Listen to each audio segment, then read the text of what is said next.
14.4 एक कोशिकीय जीवों में वृद्धि और प्रजनन, growth and reproduction in unicellular organism. जीवों में वृद्धि उनके जीवित होने का सूचक होने के साथ साथ प्रजनन का जरिया भी है। एक कोशिकीय जीव में दोनों प्रक्रियाएं लगभग समान हैं। किसी भी पोषक माध्यम में ऐसे जीवों की उपस्थिति एवं वृद्धि उनके जीवित होने और प्रजनन करने की क्षमता को दर्शाती है। चलिए एक क्रियाकलाप से इसका अध्ययन करते हैं। क्रियाकलाप 5। दो लगभग समान आयतन की कटोरियां लें। एक को हल्का गर्म दूध से भरे अ कटोरी और दूसरे को खौलते हुए दूध से ब कटोरी। जरा सावधानी से बड़ों की मदद से प्रयोग को करें। अब दोनों में एक एक चम्मच दही डालें और अच्छे से मिला दें। दोनों कटोरियों को ढक कर रख दें। 5-6 घंटे बाद दोनों कटोरियों को खोल कर देखें क्या दोनों में कोई अंतर है। इसका क्या कारण होगा। इस प्रक्रिया के दौरान इलेक्ट्रॉन सूक्ष्मदर्शी की मदद से दही के जीवाणुओं को देखने से चित्र 11 अ के समान दिखाई देता है।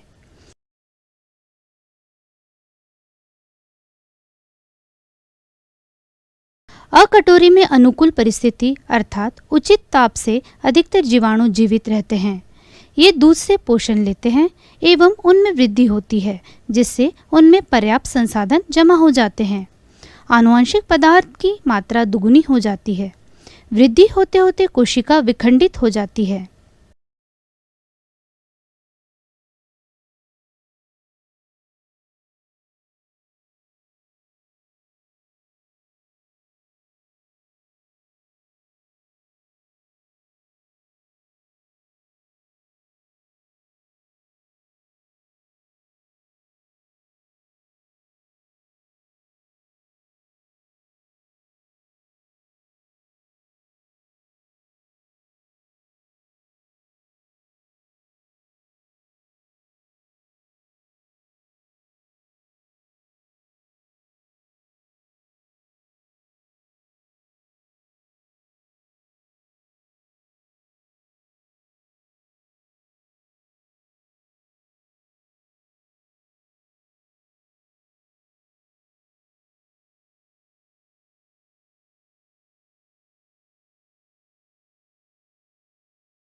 इस विवरण से आपको कोशिका विभाजन के बारे में क्या पता चलता है।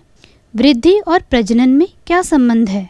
बच्चों, आप सबने तो दही खाया होगा। खाने में जितना स्वादिष्ट होता है, हमारी सेहत के लिए उतना ही अच्छा होता है। क्या आप जानते हैं, दही में जीवाणु पाए जाते हैं और ये जीवाणु एक कोशिकीय जीव होते हैं।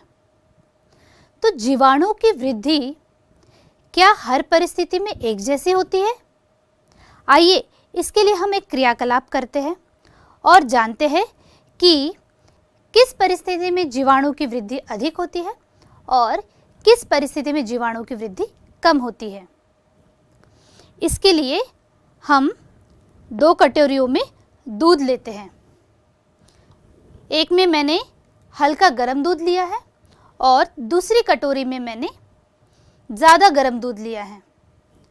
अब इन दोनों कटोरियों में एक एक चम्मच दही मिला देते हैं।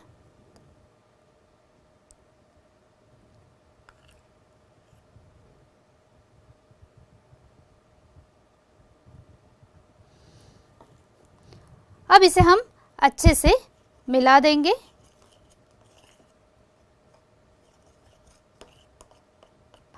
अब इसे मिलाने के बाद इसको हम ढक कर रखेंगे लगभग 5 से 6 घंटे के लिए। और 5 से 6 घंटा होने के बाद हम इसे इलेक्ट्रॉन माइक्रोस्कोप में देखेंगे कि किस माध्यम में, मतलब हल्के गर्म माध्यम में या फिर ज़्यादा गर्म माध्यम में जीवाणु की वृद्धि अधिक हुई है। चलिए बच्चों, 5 घंटा हो चुका है। अब हम दोनों कटोरियों के ढक्कन खोल के देखते हैं और आप देख सकते हैं कि इनमें जो दूध था वो अब दही में परिवर्तित हो चुका है। जैसे कि हमने शुरुआत में इस पहली कटोरी में हल्का गर्म दूध लिया था और जो दूसरी कटोरी थी इसमें हमने ज़्यादा गर्म दूध लिया था और दोनों में हमने 1-1 चम्मच दही मिलाया था, जो अब पूरी तरीके से दही में बदल गया है। अब दही में उपस्थित जीवाणु को हमें इलेक्ट्रॉन माइक्रोस्कोप में देखना है। इसके लिए हमें स्लाइड बनानी होगी। तो पहली कटोरी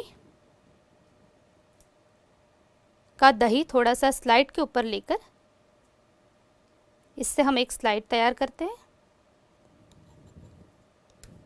उसी प्रकार से दूसरी कटोरी में जो दही है उसकी थोड़ी सी मात्रा इस ड्रॉपर की सहायता से लेकर इससे भी हम एक स्लाइड तैयार करते हैं। अब इन दोनों को हम कवर स्लिप से ढक देंगे।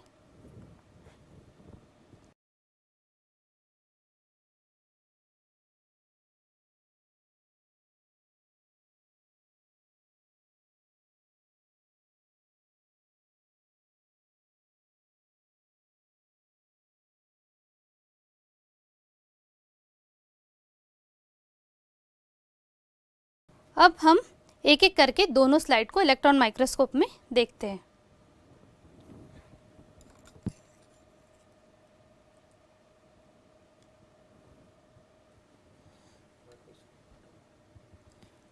तो माइक्रोस्कोप में हम देख सकते हैं कि जीवाणु यहाँ पर दिखाई दे रहे हैं।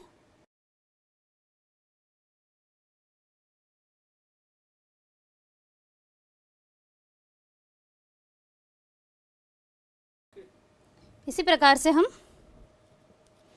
दूसरी स्लाइड को भी देखते हैं।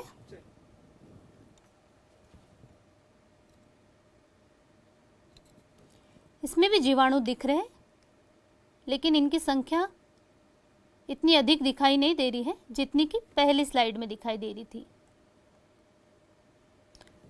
तो इस प्रकार से बच्चों, जब इन दोनों स्लाइड को हम कंपेयर करते हैं तो हम देखते हैं कि पहली जो हमने स्लाइड बनाई थी जिसमें हमने हल्के गर्म दूध से दही बनाया था, उनमें जीवाणु अधिक जीवित रह सके। क्यों? क्योंकि उनके जीवित रहने के लिए जो दूध का तापमान था वो अनुकूल था, जिसके कारण वो अधिक जीवित रह सके। दूध से उन्होंने पोषण लिया और फिर धीरे धीरे उनकी संख्या बढ़ने लगी। पर जब हमने दूसरी कटोरी में जो दही था उससे जब हमने स्लाइड बनाई तो वहाँ पर जीवाणु अधिक जीवित नहीं रह पाए। ऐसा इसलिए हुआ क्योंकि उनके जीवित रहने के लिए तापमान उचित नहीं था, क्योंकि इसमें हमने ज़्यादा गर्म दूध लिया था। तो इस प्रकार से हम ये कह सकते हैं कि एक कोशिकीय जीवों को जीवित रहने के लिए उचित तापमान की आवश्यकता होती है, जिसमें वो धीरे धीरे अपनी संख्या में वृद्धि करते हैं।